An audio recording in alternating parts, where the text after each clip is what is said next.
When it comes to sports, how far would you go to be the best? Many student athletes are faced with this decision every single day. Performance enhancement drug rates in student athletes have increased over the last decade. As the number of users increases, the age of users has decreased. There's really no age to be doing it. It's a drug. I mean, you shouldn't be taking it at no matter what age, but if we're talking about like an adult, yeah, most of them were like 17 around the time they started.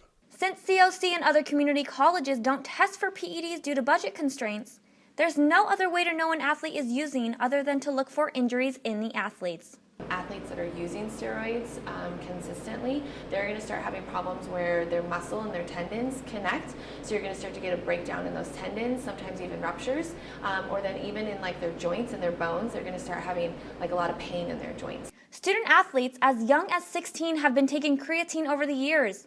Creatine isn't an official PED. Instead, it's named a performance supplement. And since supplements are seen as food and not drugs by the FDA, the manufacturers don't have to conform to the same drug standards, but supplements can contain other substances that will test positive for PEDs.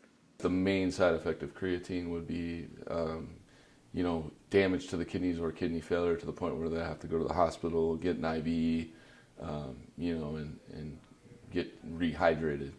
Performance enhancement drugs are not accepted in any sport, but some don't see what the big deal is. I don't have nothing against it. This is what you're living. This is all you know. This is your paycheck. This is what puts food on the table for your family.